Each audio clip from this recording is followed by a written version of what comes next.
high-end motorcycles for Sarah's use while she is in Metro Manila and other ordinary motorcycles for our group operations. 15. Hence, I bought two 2021 model Harley-Davidson motorcycles from a dealership in Green Hills, EDSA for around 2,500,000 pesos inclusive of accessories and around 2 million pesos exclusive accessories respectively. Both Harley-Davidson motorcycles were placed under the name of my son. I also purchased two 2021 model Ducati motorcycles from a dealership in Katipunan, Quezon City for around 3,500,000 pesos and around 2,300,000 pesos respectively. In addition, I also bought accessories for these Ducati motorcycles in the total amount of 500,000 pesos. Both the Ducati motorcycles were placed under my name. 17. Lastly, I also purchased 7 Yamaha and Max motorcycles for the operation of Initiative for Social Justice Innovation and Progress Pilipinas, or ISIP Pilipinas. The remaining money was distributed to my colleagues in ISIP Pilipinas. 18. All purchases of these motorcycles, including the aforementioned accessories, were paid in cash using the money given to me by PRRD. Custom magnetic return transaction with Atty. Manasseh Manscarpio. Sometime in 2017 or 2018, PRD told me to assist the husband of Sarah, Atty. Manasseh Manscarpio, regarding a problem with the Bureau of Customs. However, no specific details were provided by PRD. Thereafter, Atty. Mans called me. We later decided to meet in front of a coffee shop in Burgos Circle in Bonifacio Global City, Taguig City. During our conversation, he asked me to assist in facilitating the release of what he called construction equipment, which was plugged and confiscated by the Bureau of Customs. Atty. Mans gave me a contact person to be the lawyer to coordinate with it regarding the BOC problem. After 2 days, I went to the BOC to meet the female lawyer to discuss the release of construction equipment. This time, I learned that the construction equipment was actually magnetic meters. The same were confiscated because it contained a large amount of shabu.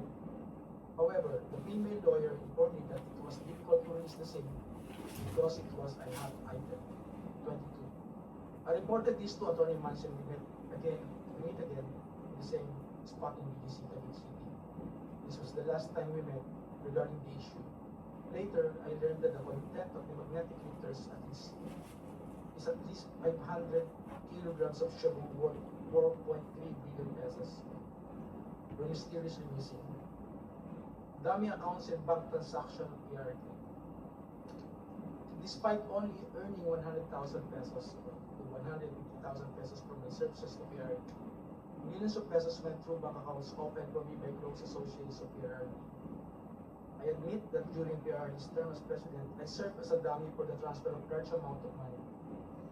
These transfers were made through bank accounts that were opened under my name, which include but are not limited to the following: China Bank, Legazpi Village, Makati City; China Bank, Main, Makati City; China Bank, near the car station, Ayala, Makati City; PNB, Makati Metropolitan Avenue Branch, Makati City; an unknown bank in Pasig City, Siraymudo. If I may interrupt, Mr. Madriaga, COMSEC, kindly continue flashing on the screen the pages of the affidavit from where the resource person is reading. And kindly speak closer to the microphone, Mr. Madriaga, please. Thank you. Please continue. 25. However, I've never personally opened these accounts or appeared before the said banks to process any application in relation thereto. These were opened by people close to PRRD, who informed me that money will be transferred to these accounts for intelligence operation and for laundering.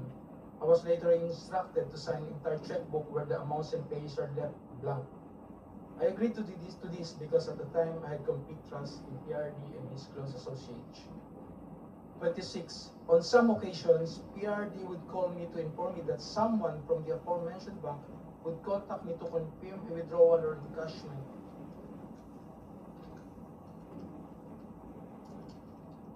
Of checks. There were also instances that where PRD would instruct me to personally visit the said bank to pick up the money and bring it to Malacanang or to the designated individuals. I distinctly remember that PRRD directed me on 3 separate occasions to pick up 100 million from a bank inside the mall in Lubao, Pampanga, which were all delivered to Malacanang. On another incident, I was informed by PRRD that the 2 land bank managers' check which were to be delivered to one of our safe houses in Eastwood, Quezon City, in the amounts of 84,200,000 pesos and 4,800,000 pesos, respectively, were issued under my name. Copies of the 2 land bank managers' checks are hereby attached as annexes A and A-1. 28.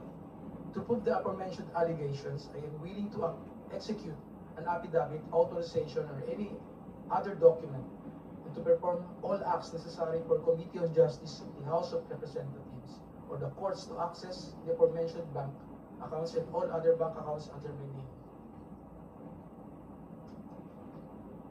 Term sharing and destabilization efforts. 29. Sometime in November 2021, PRD mentioned to me that Ferdinand Bongbong Marcos Jr. will run for the president while Sara will serve as his running mate.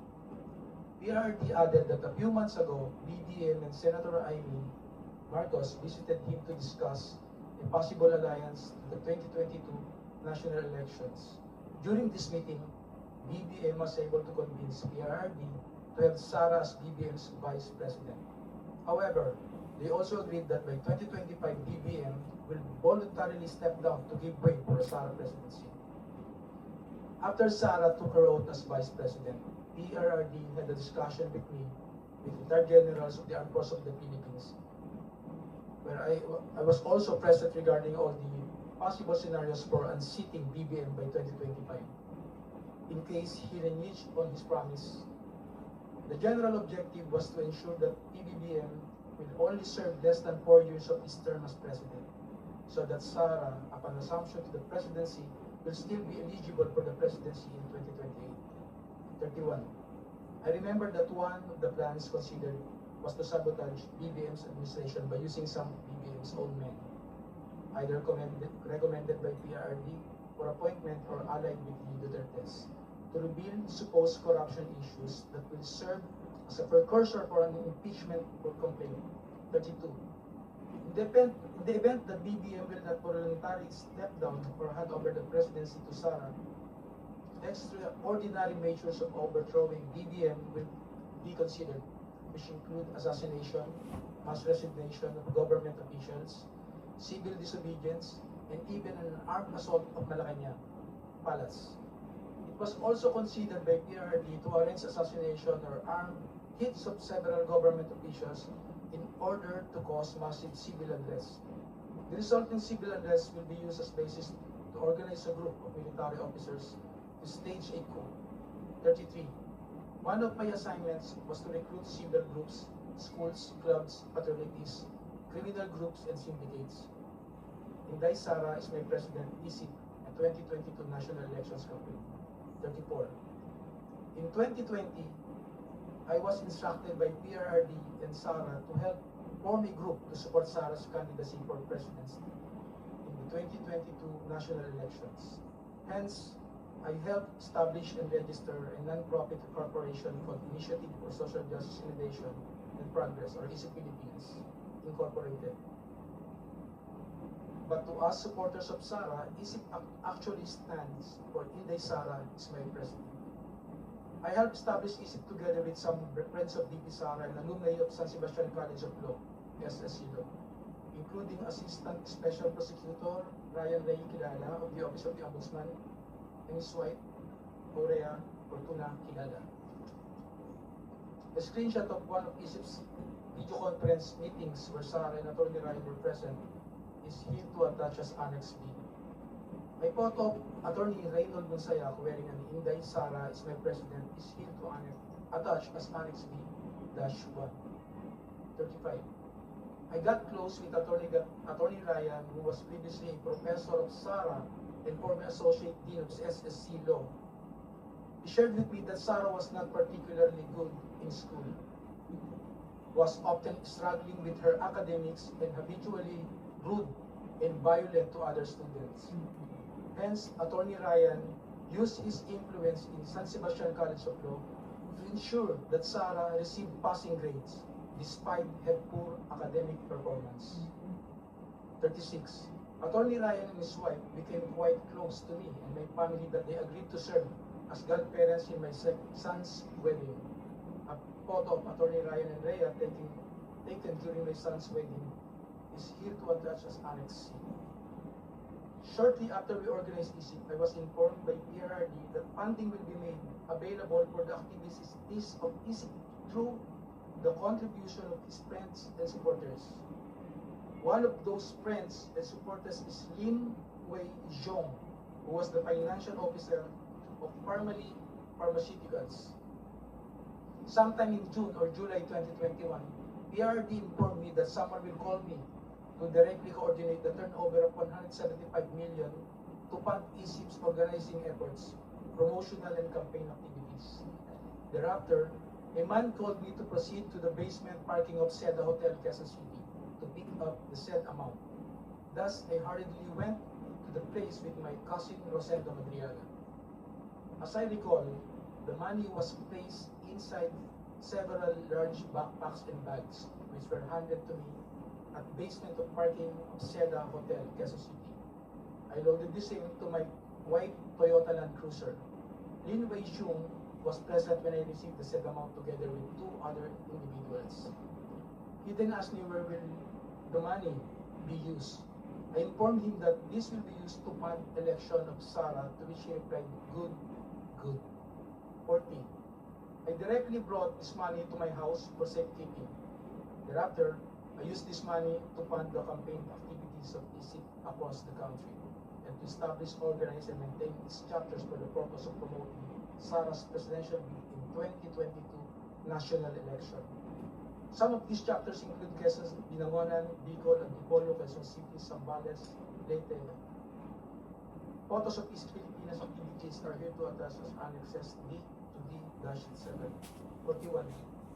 The expenses for the activities include costs for merchandise, travel, accommodations, rental fees for offices, lump sum distribution to identified leaders, who in turn pledged to organize for Sara in their respective communities, and allowances of volunteers and organizers. However, upon the request